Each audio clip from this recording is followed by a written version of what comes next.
Probă. Merge. Salut și bine v-am regăsit. Am zis că o să reiau seria de video de pe YouTube într-o manieră mult mai naturală și mai în loc să stau să fac 7000 de scripturi. Asta nu înseamnă că nu fac cercetarea, dar pur și simplu n-am chef să citesc pe scripturi, să-mi fac idei principale și să zic, aoleu, ce am pățit când am uitat în pana mea o idee. Ideea acestui vlog video, cum vreți să-i spuneți, e la modul următor. Să fii humble este probabil cea mai mare greșeală pe care o poți face pentru tine și pentru dezvoltarea ta personală și mai ales profesională. Și o să zic la un moment dat cum am ajuns la concluzia asta, pentru că citeam la un moment dat într-o carte, nu mai țin minte, acum super mega mult timp, pe ideea că noi nu vrem să fim humble sub nicio formă, dar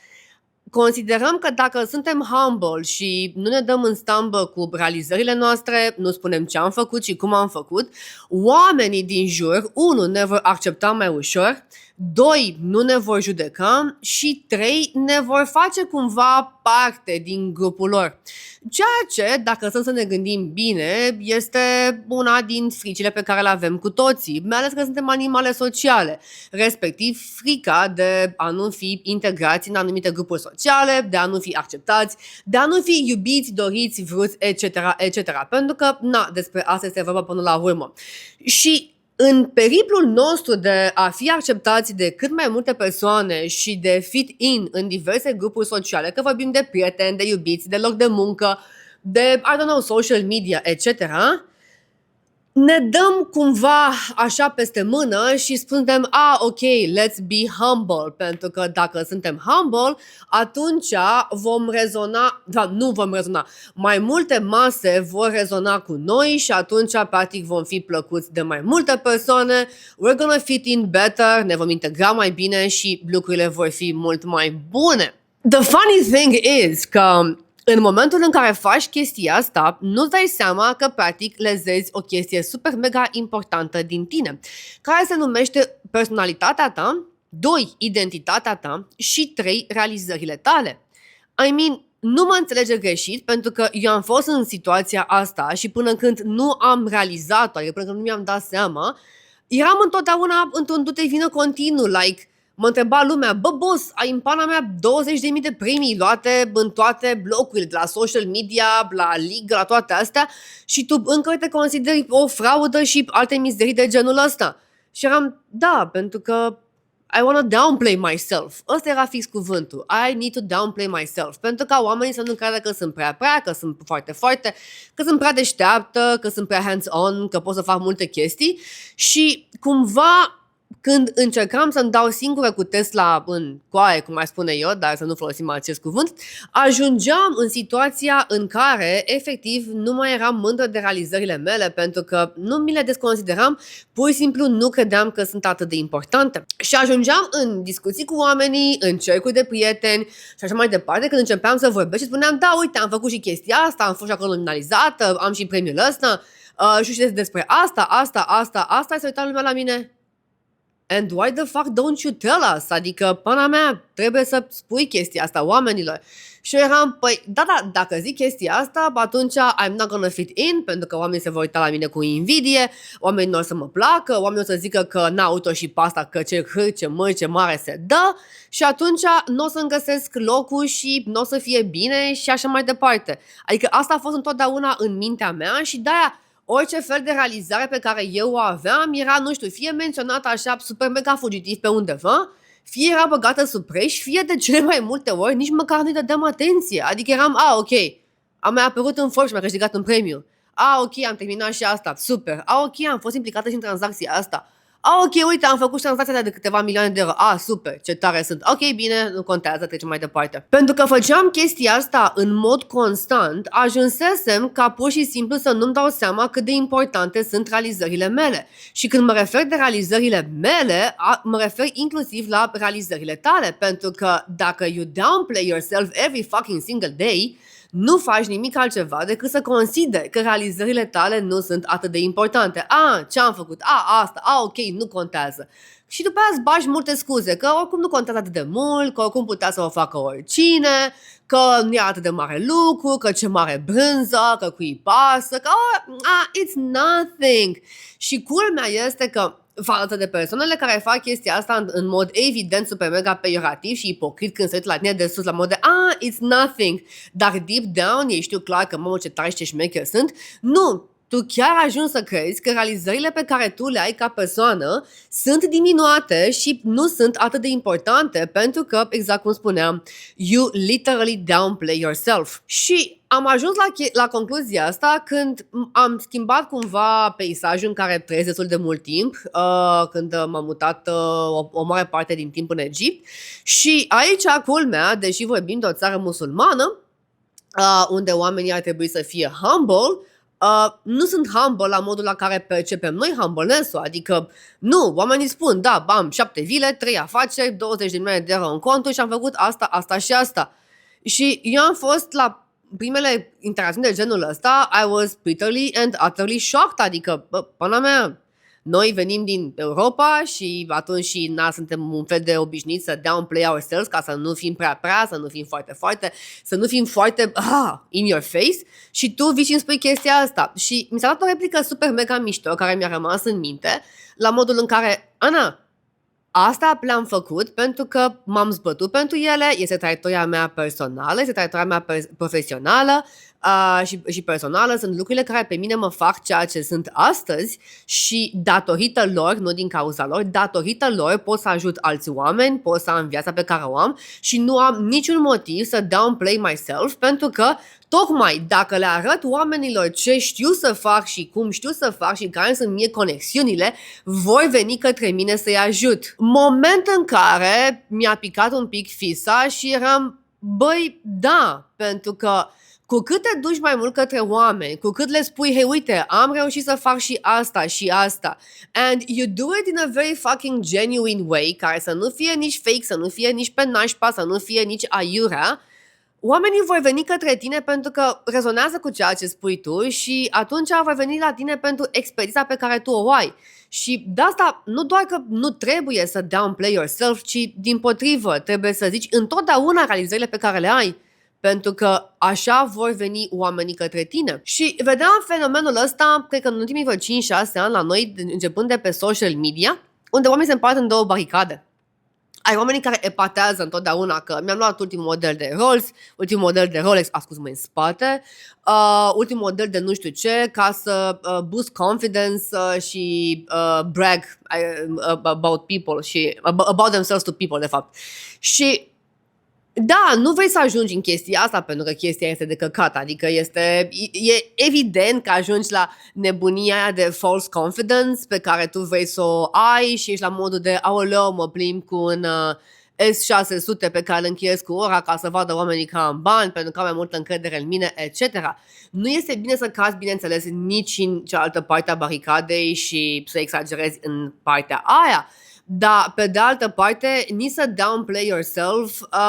pe ideea că nu vreau să le zic oamenilor prea multe despre realizările mele, despre câți bani am, despre ceea ce fac și mai departe, pentru că oamenii după o să creadă că sunt prea cu nasul pe sus, nu o să mai placă și nu o să vină către mine. Adică, ce vreau să spun este că trebuie să încercăm să găsim cumva calea de mijloc. Și, repet, să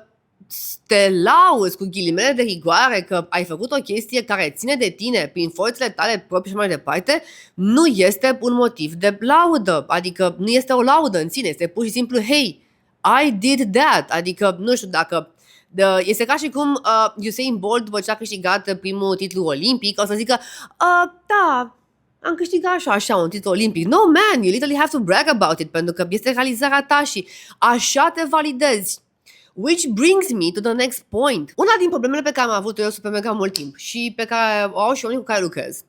în special femeile, e la modul în care, Ana, cum te validezi? Și am stat la un moment dat de vorbă și cu taică-miu și cu alte persoane din jurul meu și cu prieteni și cu psihologi și cu psihiatri și cu psihoterapeuți, etc. Exact pe ideea asta, am atâtea reușite, am făcut și asta, am făcut și asta, am făcut și asta, am făcut pe pana mea și asta. Ok, de ce totuși nu am validarea asta internă? Adică validarea externă o am literalmente tot timpul. Dar conferințe, evenimente, oameni care îmi scriu, clienți care îmi dau spre mega mulți bani, deci nu e problemă de chestia asta. Dar nu am validarea asta internă, adică validarea din sufletelul meu de femeie. Și am stat și mi-am dat seama că motivul pentru care eu nu am validarea mea internă este că nu-mi ofer eu validarea internă. Adică eu, Ana Maria Udriște, nu-mi permit și nu-mi dau voie să mă validez eu pe mine intern. Și nu fac chestia asta pentru că I literally downplay myself. Adică, nu știu, hei, am mutat țările în două și mi-am construit aici aproape o nouă viață, mi-am luat apartamente și e interesant să trăiești într-o lume complet musulmană și diferită de ceea ce ai fost tu. Pentru mine este, ok, da, oricine poate să facă chestia asta. Nu poate să facă oricine chestia asta dacă e să o luăm așa.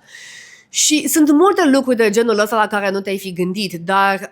pentru că am zis, hei, nu vreau să mă dau în stambă, nu vreau să mă dau mare, nu vreau să show off cu lucrurile pe care le fac și așa mai departe, ajung pe ideea să îmi tai eu singur realizările mele și să simt că nu fac nimica. Ceea ce la final de zi, decadă, deceniu, lună, săptămână, ce vrei să-i zici tu mai departe, nu face nimic altceva decât practic să ducă la un autosabotaj în mod constant, pentru că dacă eu nu-mi recunosc propriile mele realizări și eu nu sunt mândră de realizările mele și eu nu mă mândresc cu fucking realizările mele, nu o să o facă nimeni altcineva din exterior. Și chiar dacă o vor face cei din exterior, pentru că aici este faza foarte interesantă pe care am descoperit-o, oricât de multe premii aș avea din exterior, oricât de multă validare aș avea, prin campanii, prin clienți, prin bani, prin lucrurile pe care le fac și așa mai departe, validarea externă niciodată nu poate să fie la fel de puternică ca validarea internă. De ce? Pentru că sunt și o persoană cu o busolă internă foarte bine conturată și foarte bine ancorată, ceea ce înseamnă că creierul meu este, da, mă, da, zis ăla, mă, da, cine e ăla, mă, da, cine e, bine, mă, boss, mi-ai luat un premiu, mă, piși pe premiul tău. Adică nu vreau să dau public neapărat discuții pe care le am eu cu mine, pentru că a spune la un moment dat că nu știm care dintre cele două personalități ar avea nevoie de pastile mai întâi, eu sau the other one, dar asta este o discuție pentru un alt video. Însă, ca să punctez de unde plecasem, pentru că I literally downplay myself, nu fac nimic altceva decât să-mi cancelez orice fel de realizare, orice fel de dorință, orice fel de lucru pe care îl fac și atunci nu fac nimic altceva decât să-mi dau singur cu Tesla în coaie, ca să nu spun cu ciocanul peste picioare, pentru că, deși pot să am 200.000 de alte premii din afară, 200.000 de titluri, de realizări, de bani, să curg așa banii ca la manele la Han, nu fac nimic altceva decât să mă tai singură. Și sunt ferm convinsă că într-o formă sau alta și tu faci chestia asta. Și e foarte important, am început să-mi dau seama de asta odată când am vorbit cu alți oameni, 2, când am schimbat cultura în care trăiesc și 3, când am început să mă aplec destul de mult asupra fenomenului de femeie în societate, în general, în special când am lansat programul de Focus Chaos, de femeie antreprenor în societate și care vrea mai mult, apropo, ai un link în descriere în care să te înscrii, și mi-am dat seama că chestia asta vine mai ales la femei în ultima perioadă, pentru că deși imaginea în social media este că trebuie să avem, să arătăm, să epatăm, să așa mai departe, cumva în creierul nostru avem iarăși o disociere cognitivă, că îmi plac mie cuvintele astea mega pompoase. Și disocierea asta cognitivă vine la modul următor. Bă, uite, aș vrea să fiu ca ea, care este o femeie de super mega succes, dar mi se pare că ceva este shady și uite cum o mănâncă alte femei de cur. Deci nu vreau neapărat să fiu ca ea, dar uite, dam și eu realizările ei, dar nu vreau să le dau public, pentru că dacă le dau public o să mă mănânce și pe mine de cur și nu vreau chestia asta, pentru că cine știe ce se întâmplă mâine, nu o să mă mai placă soțul, bărbatul, copilul, prietena, rămân singură. And it's a fucking downward spiral mentală din care nu mai ieși vreodată. Ce nu ne dăm seama, pentru că, și spun nu ne dăm pentru că nu mi-am dat eu, deja că nu mi-am dat eu mai mult ca sigur că nu te-ai dat nici tu, dacă nu ți-ai dat seama ești mai deștept decât mine, când facem chestia asta, nu facem nimic altceva decât să ne anulăm. Da, pentru că ăsta e cuvântul, să ne anulăm pe noi încine. Și începe foarte interesant, începe cu te reții un pic când vrei să spui ceva pe social media, Începe după aia mai departe cu nu spui o chestie, după aia într-o relație mai taci un pic din gură că să nu pare că ești prea deșteaptă, într-o relație profesională mai taci un pic din gură ca să nu se supere cealaltă persoană, în relație cu o prietenă, hai să nu fii prea mult și știi cum e, te anulezi încet, și ajungi în momentul în care nu mai ai putere să mai faci lucruri pentru tine, pentru că te-ai anulat și cancelat de atât de multe ori, încât ți se pare că efectiv nu mai contează. De ce? Pentru că ți-ai distorsionat singură imaginea asupra propriei tale identități. Și pot să spun ultra mega felicitări pe chestia asta. Cel puțin la mine așa a fost. Adică eram la modul în care da, nu vreau să le zic că mă duc la sală și că I work for this body, pentru că după aia o să zică că sunt, nu știu, într-un fel sau altul. Nu vreau să zic, aoleu, ce bine mă simt în pielea mea, pentru că după aia o să zică lumea că sunt fake. Nu vreau să zică lumea că, aoleu, uite, am lansat programul și am mers super mega bine, că după aia o să zică că ia trag nu știu cum. Nu vreau să zic că, aoleu, ce bine îmi stă părul, pentru că după aia zicea lumea că, uite-o și pe asta, se simte bine în pielea ei și mai departe. Este mult mai interesant să pozezi în ideea de victimă, chiar dacă victim nu este neapărat cuvântul potrivit aici, pentru că așa ai impresia că, 1, ești mai ferit, 2, că nu trebuie să dai atât de multe explicații și 3, că vei fi mai ușor integrată în societate. Și mă refer în societate în sensul larg. Pe ideea că e mult mai bine să downplay yourself ca să joci safe, chiar dacă acest safe te anulează complet și când vei ajunge să-ți dai seama de chestia asta vei fi like, what the fuck did I do with my life? Decât să fii acolo pentru tine și să le spui oamenilor, hey, this is who I am and this is what I'm doing. Cam despre asta vreau să vorbesc în acest video și dacă ar fi să las așa un pic cu niște gânduri de final, în afară că sunt frumoasă, deșteaptă și amuzantă, nu chiar nu despre asta este vorba, mi-aș dori ca în următoarele 2-3 săptămâni când ai timp să te gândești super mega bine la lucrurile pe care tu le faci și care sunt realizări, nu pentru cei din jur, pentru tine sunt realizări și cu toate astea le treci cu vederea sau consideri că sunt așa, nu știu, super mega superflue, că nu contează și basically you downgrade yourself. Ai fi surprins, depinde ce fel de audiență în care să uite la acest video, să descoperi cât de multe lucruri super mega mișto faci literalmente în fiecare zi și despre care nici măcar nu-ți dai seama pentru că nu te interesează, nu-ți pasă, ți se pare că oricum nu contează, etc. Așa că da, pentru următoarele 2-3 săptămâni, fă exercițiul ăsta dacă poți în fiecare zi. La mine a început așa ca un fel de jurnal de seară de gratitude, dar nu neapărat de gratitude, în care tocmai asta spuneam, hei, uite, astăzi am reușit să fac asta și asta. Și îmi dădeam seama că, hei, it's literally not that bad. Și am început la un moment dat să-mi dau seama că ar trebui să mă văd prin ochii celorlalți și nu prin ochii mei, pentru că de fiecare dată când mă vedeam prin ochii mei, nu făceam nimic altceva decât să mă fac mică, să mă micesc, cum spun eu. În schimb, dacă mă uitam prin ochii altora, eram super mega șmecheră și atunci mi s-a părut că, hei, e o discrepanță super mega mare. Eu ar trebui să mă văd super mega șmecheră și cei din jurul meu să mă vadă mai puțin șmecheră. Dacă cei din jurul meu mă văd super mega șmecheră și eu nu mă văd atât de super mega șmecheră, înseamnă că cel puțin pe dictonul clasic fake it till you make it, ar trebui să mă văd mai întâi prin ochii lor, după care să mă văd prin ochii mei. Și it literally worked până în momentul în care am reușit să fac așa un pic de switch mental și să literally be myself și să știu că da, am și zile bune, am și zile rele, am și zile în care poate că nu pot să fac atât de multe lucruri, am și zile în care fac mai puține lucruri decât mi-am dat seama, mi-am propus, alte zile în care fac mult mai multe lucruri, dar per total, din fiecare experiență pe care o am, învăț și pe lângă faptul că învăț, am ajuns la concluzia că e bine să încerc să nu mai fiu ipocrită, adică să nu mă desconsider, să nu mă consider mai mică, mai proastă, mai fraieră, mai în orice fel de variantă, pentru că până la urmă asta este fix fakeness și ipocrizie, pentru că fakeness-ul poate să meargă în două modalități, adică putem să fim fake în sensul în care nu avem și ne facem că avem, dar și fake în sensul în care avem, dar ne prefacem că nu avem, adică literally the fake goes both ways. nu este într-un sens pozitiv și negativ, nu, merge în ambele sensuri. Și dacă I downplay myself și nu spun cine sunt, ce fac, cum fac și nu sunt cel mai mare fan al meu, atunci când ar trebui să fiu cel mai mare fan al meu, nu doar că sunt super mega fake cu mine însă, dar sunt și super mega ipocrită. Adică de ce ar trebui să pozez într-un martir sau să îmi diminuez reușitele sau avantajele sau privilegiile sau lucrurile pe care le știu sau pe care le-am învățat doar pentru simplu motiv că ar trebui să mă placă mai multă lume, I guess. Și culmea, cred că asta este doar în capul meu, pentru că de fiecare dată când am fost genuine eu cu mine și cu cei din jur, lucrurile au crescut exponențial, pentru că nu trebuia să mă mai ascund, nu trebuia să mă gândesc de 15 ori până când să zic aoleo, dar dacă spun fraza asta deranjează orgoliul cuiva și o să fiu mai safe.